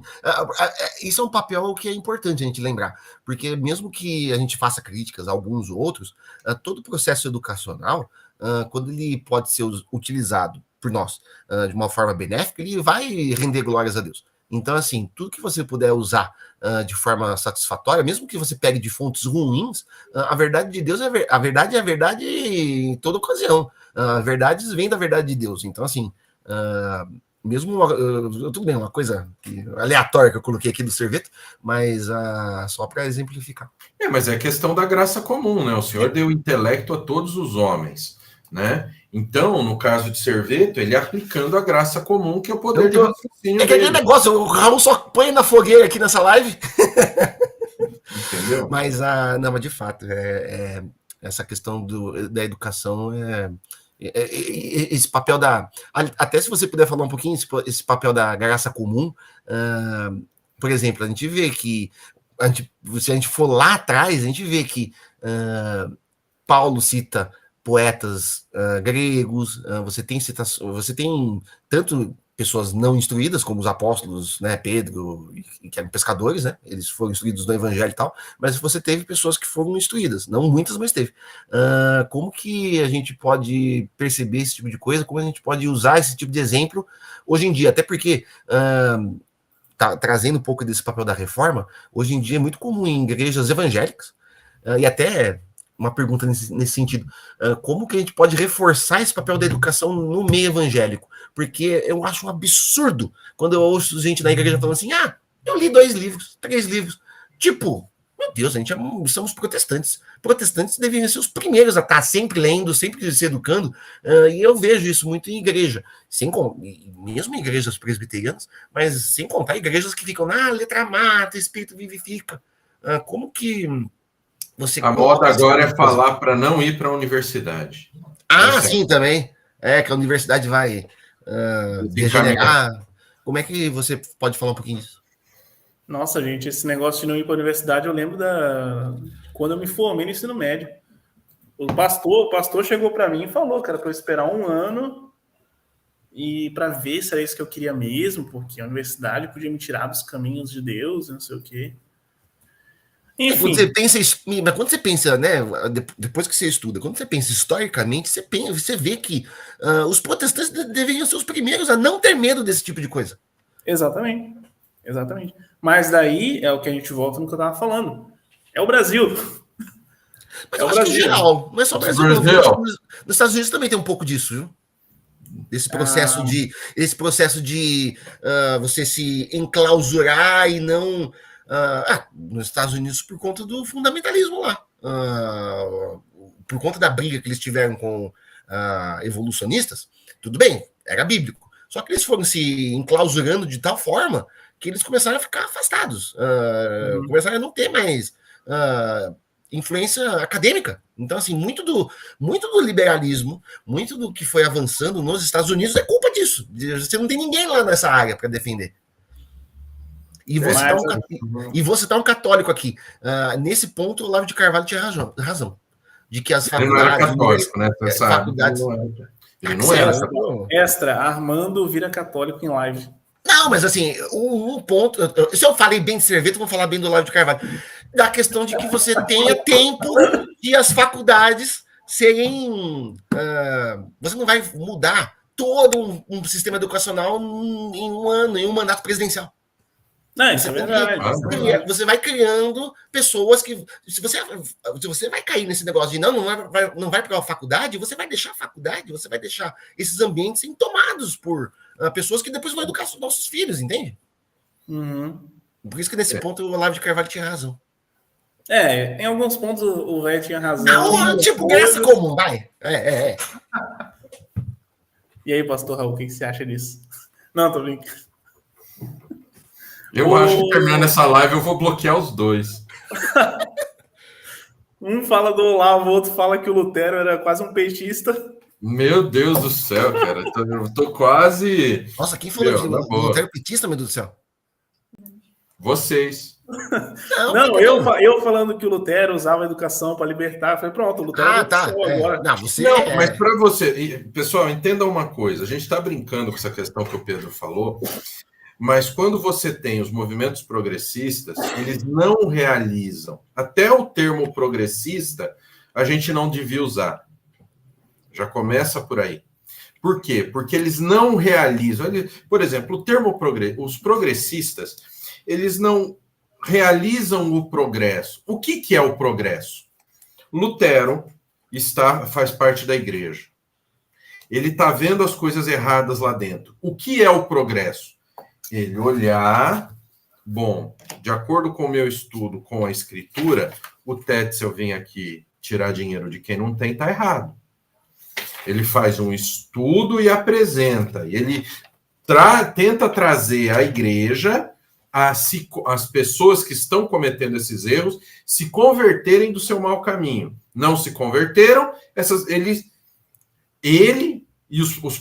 se retira da presença desses homens e tira esses hereges da igreja de Cristo verdadeira. Ponto. Olha só, houve um progresso, que foi o quê? Tirar os hereges da igreja, que sequestraram a igreja. Isso é progresso. O que o progressista faz hoje? Ele sequestra, o que chamam, hoje está na moda falar que sequestra pautas. Não é sequestrar pauta. Ele sequestra um assunto, ele rouba um assunto, porque o que o progressista sabe fazer é roubar. Não existe progressista que não rouba, tá? Ele rouba, até o assunto eles roubam, de tão desonestos que são. Então eles vão roubar um assunto. Então eles vão pegar... Tanto é que as pautas, né, principalmente, eles roubam, né? Tanto é que, se vocês se interessam, é um assunto que me interessa bastante, eu ainda quero estudar mais sobre, mas por exemplo, a história do movimento negro no Brasil, a luta do movimento negro e tudo mais. E a história do movimento negro, ela começa por um cara que hoje ele é classificado como reacionário, o Arlindo Veiga dos Santos. Ele era um católico, muito conservador, né? E ele faz a Frente Negra Brasileira, lá nas décadas de 40, se não me engano, 40, 50. Né? Hoje ele nem é citado hoje no movimento negro, né? Por quê? Porque ficaram esquecidos, ficou um limbo ali, de um hiato sem esse movimento, depois que passou o Vargas e tudo mais. E aí o pessoal começou, como o Brasil é triste, né, em manter sua própria história, começou a copiar os movimentos dos Estados Unidos, né? E aí hoje você tem um furto ali mas nós tivemos, mas tem Zumbi dos Palmares, um herói, uma pessoa assim honestíssima, um modelo de, né? Aí, né? Então, ninguém lembra que o pessoal que lutou pela abolição, os abolicionistas, eles eram conservadores e liberais. Sim. Até porque para você ser um abolicionista, você deveria ser liberal, porque o conservador é o que queria manter o estado de coisas, né? Então, o que vai acontecer? Eles sequestram o assunto e tomam o assunto como deles. Então, Lutero não. Vamos trazer educação para que o povo tenha acesso à verdade e não seja enganado pelos de fora, pelos servetos da vida, um exemplo. Tá? Ou pelo Papa da vida, que vai vir com mentira para cima do povo. É isso. Vamos dar a Bíblia na língua do povo. É isso. Já o progressista, ele vem, não, vamos te dar a liberdade. Você vai para a escola, você vai ensinar o professor. O que você chega na escola aprendendo, que é nada, entendeu? O professor tem que respeitar seu conhecimento. Acabou. Aí entra aquelas histórias onde exageram as tintas, 2 mais 2. Eu vi um vídeo de uma mulher que ela foi suspensa da escola no vídeo, porque ela falou para o aluno que 2 mais 2 era 4, o aluno falou que era 5, ela foi chamada para o conselho e foi suspensa. Me mandaram o vídeo hoje. E é um absurdo, eles estão usando uma hipérbole, mas é assim que funciona. Entendeu? Então, uma coisa é você dar conhecimento para aquele povo, como Lutero fez, como os reformadores fizeram. Eu te dou a Bíblia na língua que você fala e vou te ensinar a ler, porque você não sabe ler. Então, você não vai ficar 100% acreditando no que eu falo. Você vai ter como examinar e ver se é verdade. Isso é uma educação democrática. Que você dá o conhecimento a todos. Não esse lixo de Paulo Freire. Esse lixo de Paulo Freire é gramscismo. Por quê? Porque você destrói a educação e o povo vai ficando cada vez mais ignorante. E o que vai acontecer? Um povo ignorante, ele fica sempre dependendo de migalha. Exatamente. É o que acontecia com o povo na época antes da reforma. Sim. Por isso que eu acredito nesses dois viés, da educação e a cultura. Né? A educação e a cultura, elas libertam o povo, elas fazem o povo enxergar de onde você veio, de você aprender a questionar, aprender a interpretar.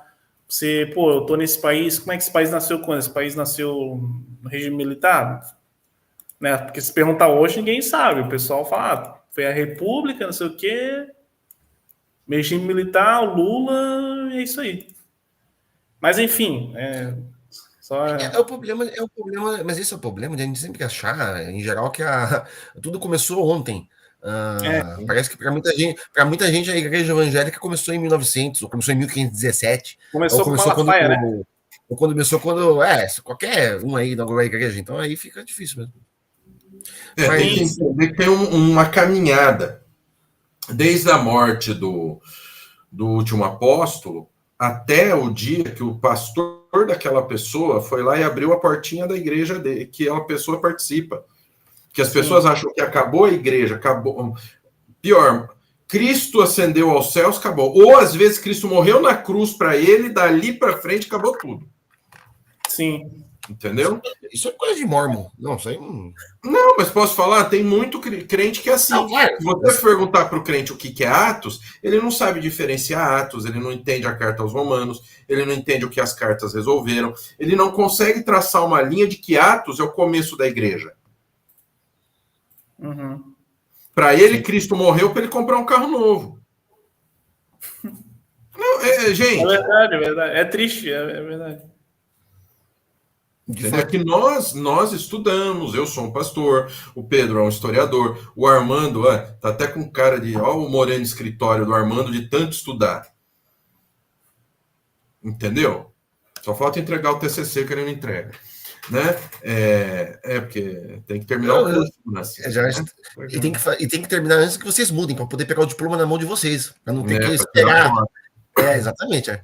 Mas você se formou mesmo, tá aqui, ó, o professor me entregando o diploma, com aquela cara.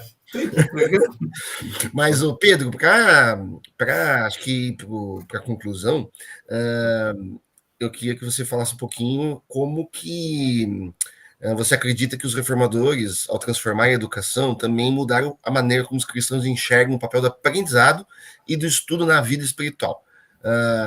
E como que nós podemos continuar a fomentar essa visão de aprendizado nas igrejas de hoje. Sabe uma forma que eu posso indicar? Completamente. Uma coisa que eu acho que é muito boa as pessoas fazerem, comprar livro e doar. A gente acumula biblioteca e tal, mas pode ver, isso é uma coisa que nas nossas igrejas não acontece. Eu queria que acontecesse mais. Que as pessoas comprassem livros, podem ser baratos ou mais caros, mas doassem, tipo, fizessem uma coisa mais intencional, sabe? Para ter esse incentivo, para parar com esse negócio de não gosto de teologia. Meu filho, se você não gosta de teologia, você tá na igreja errada. Mas vai, a resposta é você. Exatamente. Até tentando unir as duas perguntas que tu fez ali, da questão do porquê que a gente vê um problema meio que generalizado no nosso país, isso aí, né? Das pessoas não saberem nem do que são os princípios, o que a igreja pensa, né? Eu acho que isso também é um problema. Eu sempre bato essa tecla, que é um problema do nosso país mesmo. Tá? Desde a fundação, poderia ter sido resolvido, não foi. Mas aí a gente já vai para outro campo de política, que deixa para outra live isso aí. Mas é essa questão dessa precariedade da educação que a gente tem. Isso, querendo ou não, vai respingar na igreja. Vai respingar em pessoas que deveriam ensinar ali, né? Continuar, pelo menos, a educação das pessoas ali, a incentivar, pelo menos, a educação das pessoas. Mas não, vai proibir elas. Por quê? Porque pode vir alguém lá de fora e desvirtuar. Bom, mas espera aí. Se você cuida dessa pessoa como pastor, se você cuida dessa igreja e você ensina essa pessoa, ela não vai se perder lá fora, na universidade, uma coisa assim. Né? Isso aí... Ou pelo menos vai ser muito mais difícil acontecer isso, né? Ou vai ser a primeira coisa que acontece, né? Sim, exatamente. Então, mas o mal trabalha assim. Então, por exemplo, contaminou a escola. Pensa que eles foram bater boca com o pastor, foram lá na igreja lá na igreja que eu e o Armando a gente lá na Presbiteriana da Barra Funda, bater boca com o reverendo Mauro Meister, querer pregar liberalismo ali. Eles não estão nem aí pro pastor Mauro. Por mais que ele seja um homem da educação, um baita de um pastor, um grande teólogo. Sabe por quê? Porque eles estão batalhando lá dentro dos seminários. Então eles vão com conta-gota, pinga uma heresia aqui, uma heresia ali, uma heresia colar. E você vê, às vezes, as mulheres, por exemplo, com questão do feminismo evangélico, às vezes elas, não, feminismo é do diabo, tal, mas às vezes alguma coisa que elas falam, você vai ver que aquela raiz, que é uma raiz satânica que pegou e é comum. Por quê? Porque eles vão no conta-gota. Então eles vão tomando espaço. Sim. Então, e lá fora, o secular também, que são os progressistas, o que eles vão fazer? Eles vão fomentar essa destruição. Vão se vestir de cristãos, como liberal, e vão entrar, vão mudar o que está... Gente, em vários lugares, igrejas que não pregam o evangelho já é normal. Sim, sim. E na Europa a gente vê esse esvaziamento de igreja, a igreja fica sem membros, sem pastor, padre, sei lá, e acaba que o governo toma ali e transforma em uma atração turística só.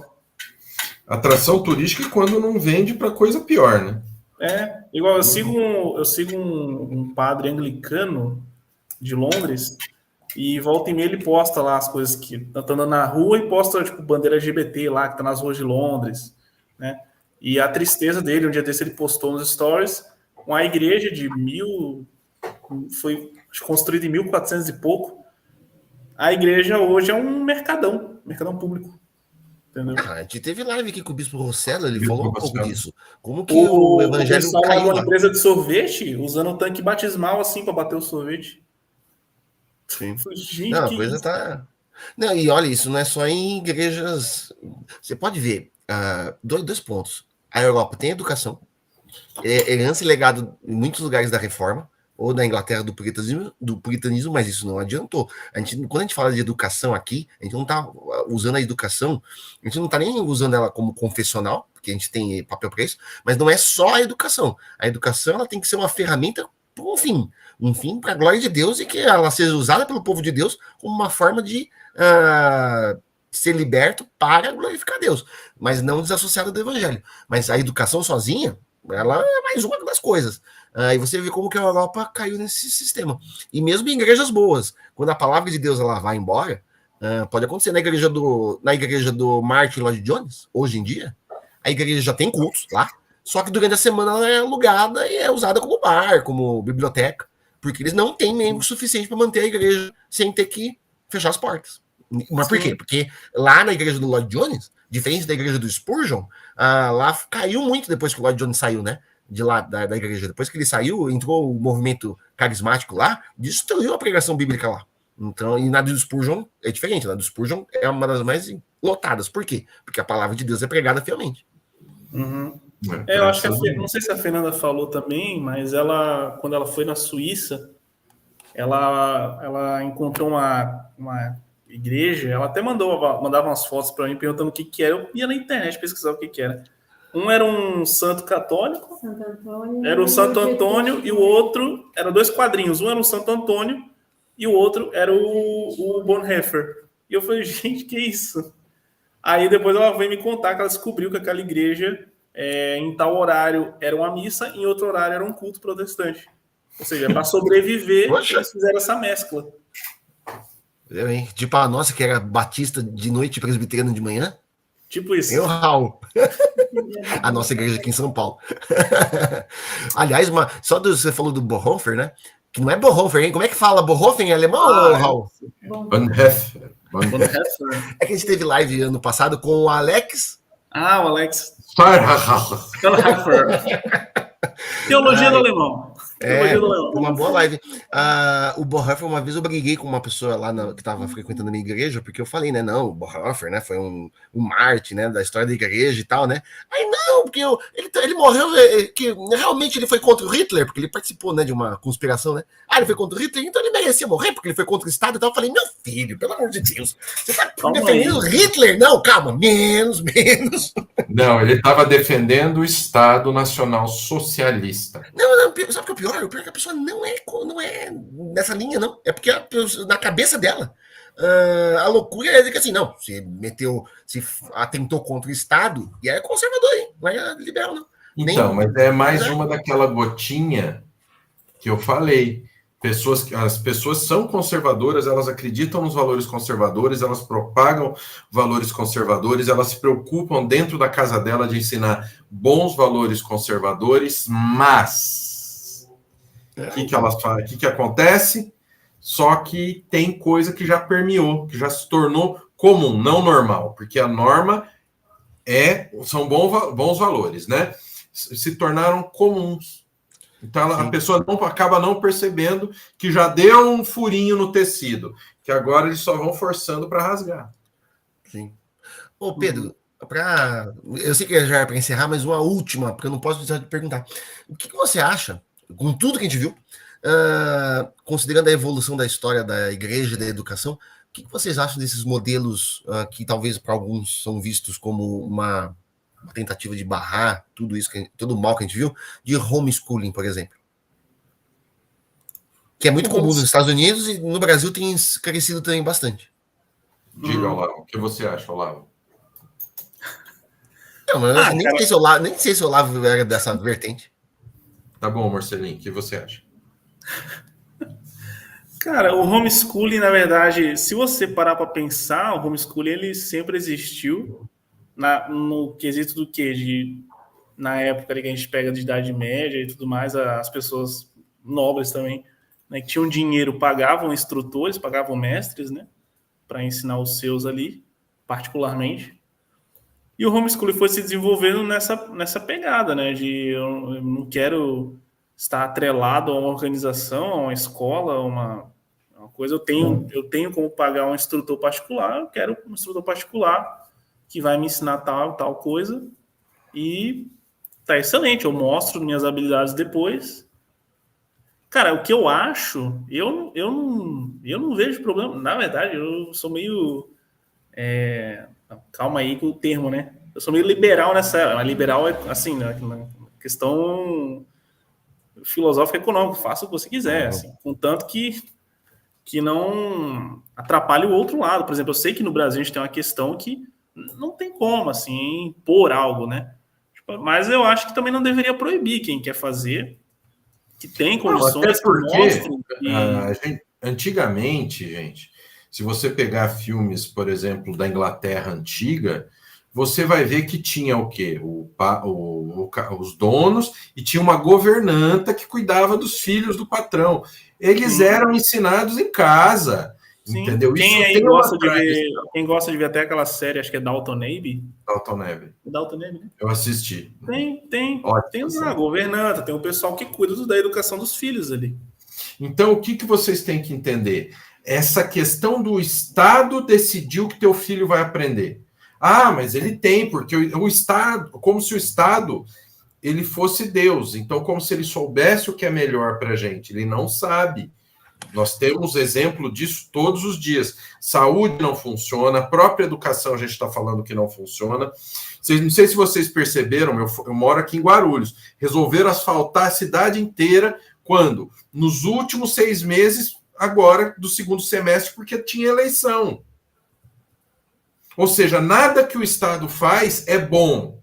Tem um custo-benefício aproveitável. Olha o exemplo aqui em São Paulo do metrô. Você tem o metrô e você tem as linhas privatizadas. Olha a ordem da linha amarela.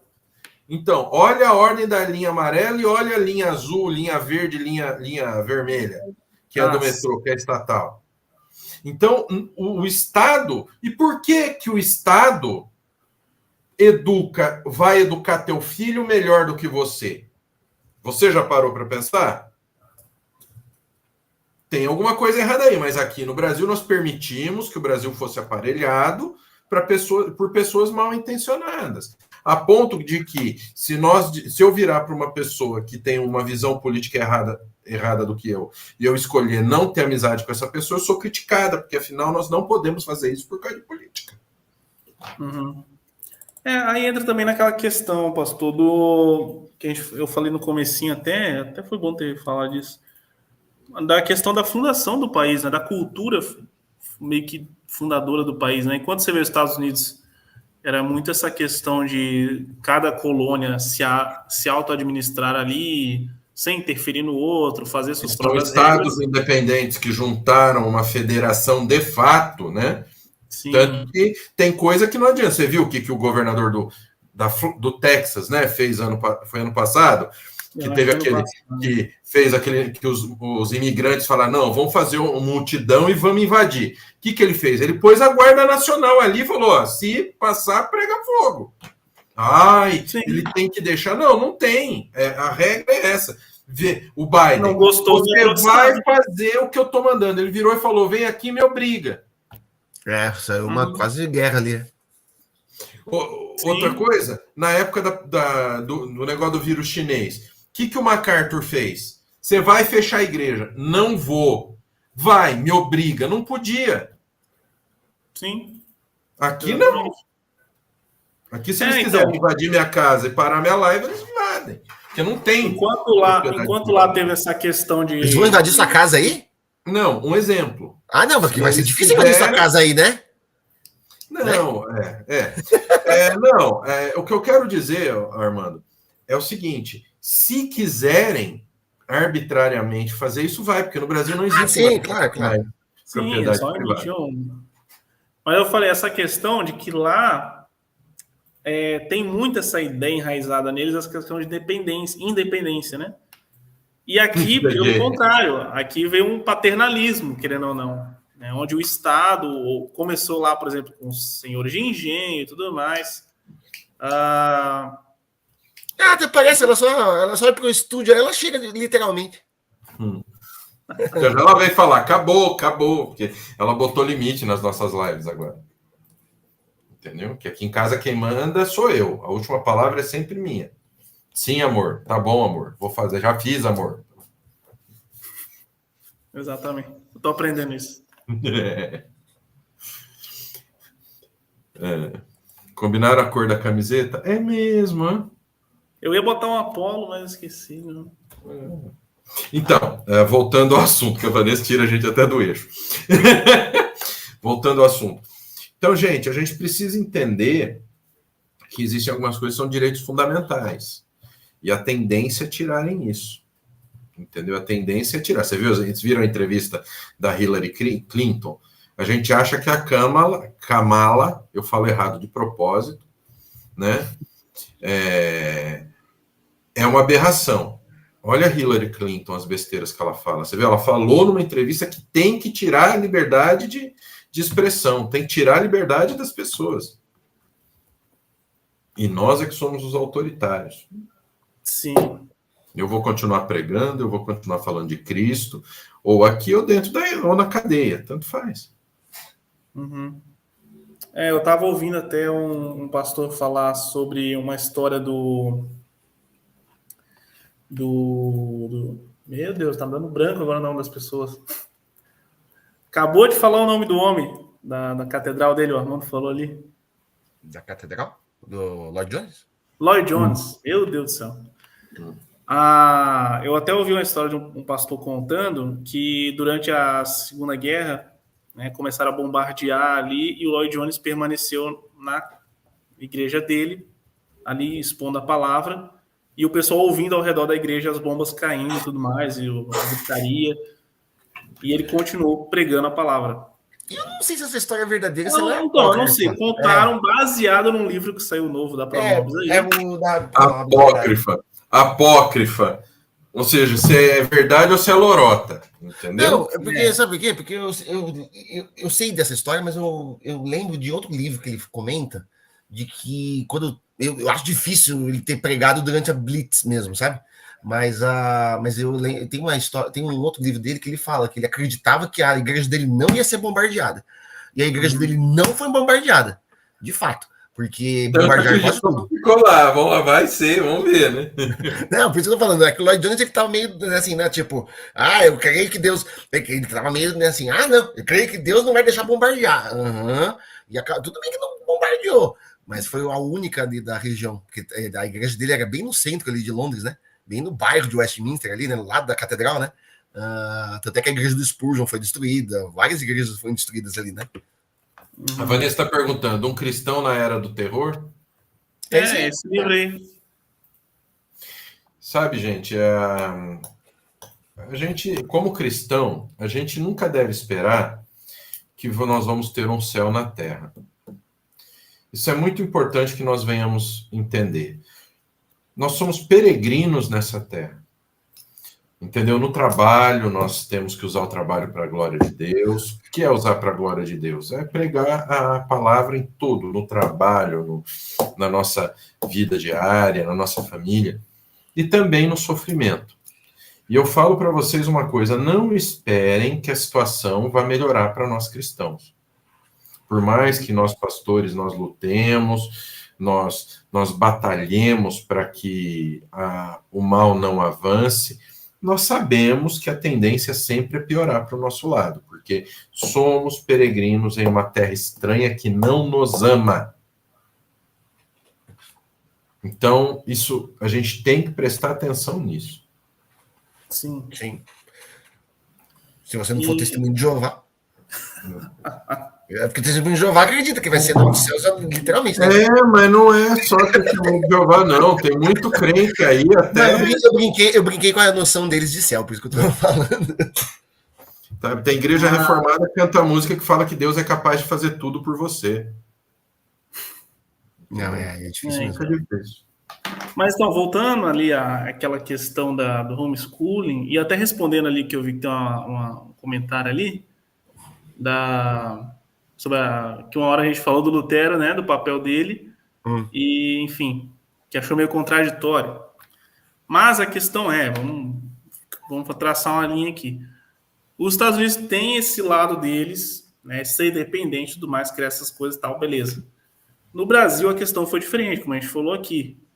No Brasil, de fato, a gente tem um certo paternalismo quer dizer, os políticos, no caso, têm um certo paternalismo em questão com o povo. Né? Os políticos, eles, desde do Império e tudo mais, foi passado para a República, então as pessoas têm os políticos como aqueles que devem cuidar do povo. Em teoria, em muita teoria, entre aspas, deveria ser assim. Né? Mas a gente sabe que não é, obviamente. Por isso, o Estado, ele pegou essa função, né, do Estado ter o dever de garantir, por lei, a educação para todos, e baseado nessas ideias dos reformadores, de que a educação devia ser pública e acessível para todos, né? Então, o Brasil ele quis adotar isso na Constituição e segue, em teoria, isso, que a educação é para todos. Até porque o Brasil, nesse contexto republicano, o Brasil sempre quis ser um país à frente do seu tempo. O Brasil... então... O Brasil, se você pegar ali nos anos 20, isso vai influenciar principalmente, nos anos 15, 20, isso vai influenciar a imigração alemã, os europeus para cá, é essa questão da ciência no Brasil. A ciência do Brasil, ela estava indo para a Europa, ver o que estava acontecendo, indo para os Estados Unidos, ver o que estava acontecendo, trazia tudo para cá, né? Veio as ideias eugenistas, principalmente, então os políticos olharam o que a gente vai fazer com esse bando de gente que até ontem era escravo, ou filho de escravo, o que a gente vai fazer com eles? Alguém teve a brilhante ideia de que não, vamos trazer europeus para cá para embranquecer, para misturar com todo mundo e vai todo mundo ficar branquinho de volta e em 20, eles falavam assim que em 20 anos a população negra acabará no Brasil. Foi o contrário. Mas você sabe onde deu certo isso? Na Argentina. Isso é verdade. Na Argentina fizeram exatamente isso e deu certo. Eu fiquei em choque quando eu fui para lá com a Fernanda, que eu falei, cara, eu não vi uma pessoa negra. Não vi. Porque lá esse processo na Argentina funcionou, mas é um lugar bem menor do que o Brasil, né? Sim. Agora, tem um detalhe também que a gente precisa entender. Vocês primeiro falam que é bom o Estado custear a educação. Primeira coisa, tá? O Estado, ninguém está falando que o Estado não pode oferecer educação. Mas quando nós identificarmos que aquela educação que o Estado está oferecendo não é uma educação confiável, porque hoje nós não estamos... O que o Estado está oferecendo é péssimo. A gente está sendo muito positivo em falar que é bom. Então, eu tenho 2 filhos. Entendeu? O meu menino, as coisas que ele conta da história... Teve um ano que ele só fez trabalho sobre Karl Marx e racismo. Só. O ano inteiro. E não era 2 trabalhos, era toda semana tinha um trabalho com esse tema. Sim. Entendeu? Então, a gente tem que entender o seguinte. O que o Estado tá ensinando? E se o que o Estado estivesse ensinando fosse bom... não precisava ser enfiado goela abaixo como é. Uhum. Tá bom? Então, se a previdência do governo fosse boa, não teria que ser obrigatória. Porque você escolheria a do governo, você não ia escolher a privada. Entendeu? Mas também, eu acho correio, se você tivesse condição de escolher outro serviço, você não precisava do monopólio do correio até um determinado tamanho de encomenda. Então, a gente precisa pensar que o Estado, nada contra o Estado ensinar. Agora, o Estado definiu o que vai ser ensinado, o Estado definiu o que é certo e o que é errado. Isso está muito errado, porque se transformou no instrumento de controle.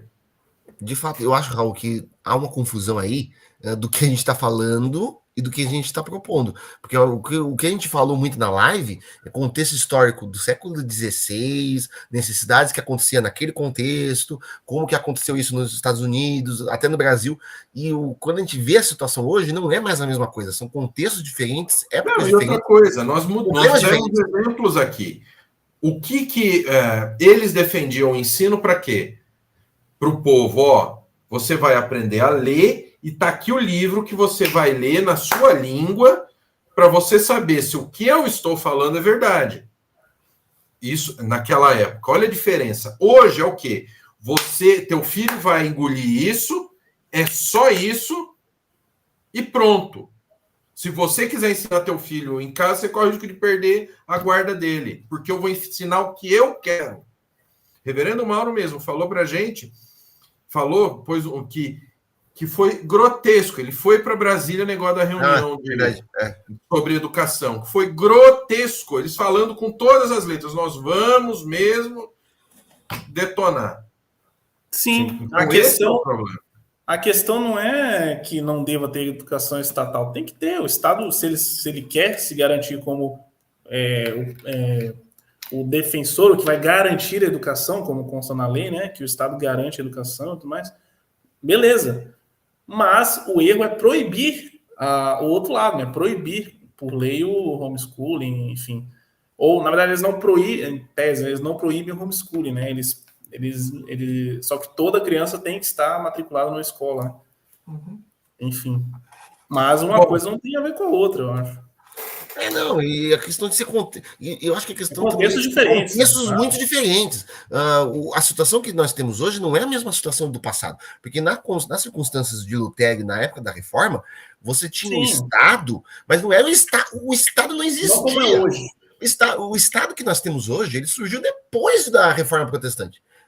Eles se firmar os Estados nacionais, a noção de Estado, ela vai surgir do século XVII, século XVIII, surge lá por causa depois da reforma das revoluções inglesas. Então, assim, são entidades diferentes.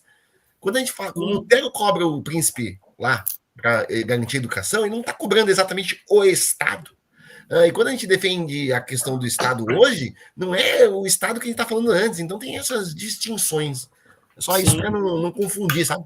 Porque parece que a gente não pode criticar, porque a questão de hoje é que a gente está criticando o Estado em estar impondo, mas a gente não está criticando que o Estado forneça condições de estudo, só que a gente está questionando a obrigatoriedade de nós nos termos que submeter a elas, obrigatoriamente, mesmo com condições.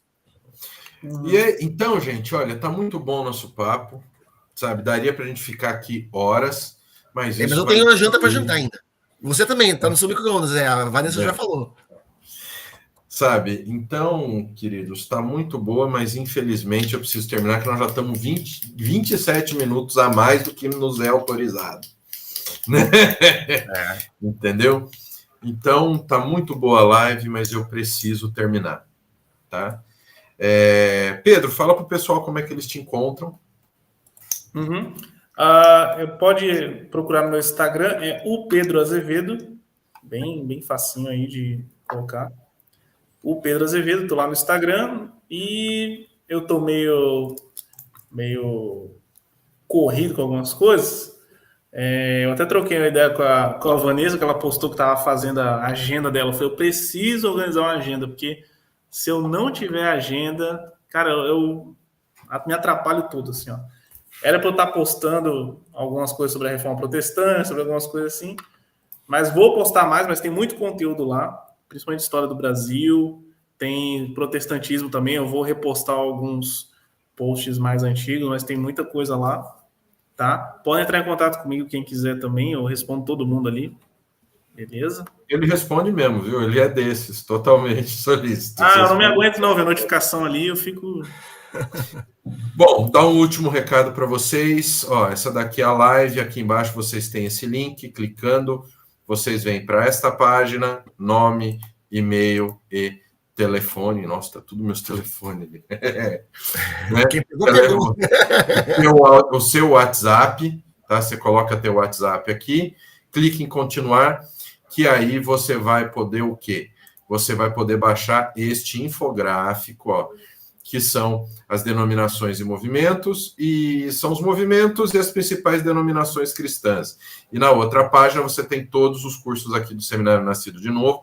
Lembrando que a formação completa em teologia só no mês de outubro está de 297 por 230, tá? E você clicando, ó, na própria imagem, você já vai, ó, por exemplo, tudo sobre a Trindade. Ele abriu na janela errada. E, ó, tá aqui tudo que ensina o curso. Vocês já têm acesso a todos os cursos aqui do Nascido de Novo, tá bom?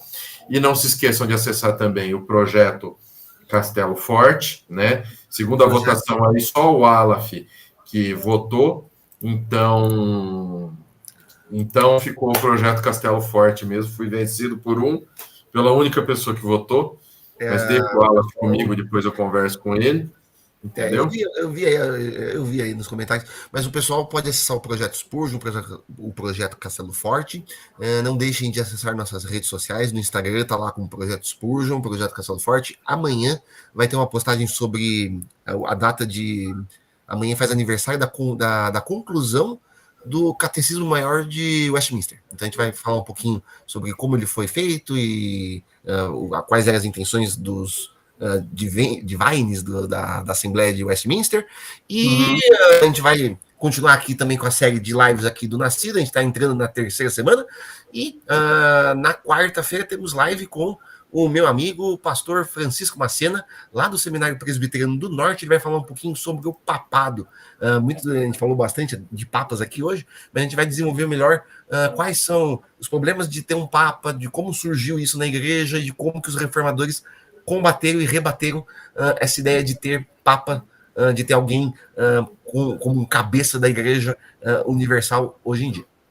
Depois de amanhã é a live com ele. Amanhã é a segunda mentoria dos alunos do curso Teologia Essencial. Tá bom, meus queridos? Então, amanhã, você colocou que é aluno do Teologia Essencial. Amanhã é a segunda mentoria. Ou seja, você vai trazer suas dúvidas teológicas e eu vou ensinar vocês, nós vamos resolver. Tá bom? Então é isso. Vou terminar. Deus abençoe a todos vocês. Vou dar tchau para eles aqui no PV. Fiquem com Deus. Até depois de amanhã, com mais uma live aqui, nosso especial da Reforma. Terminar.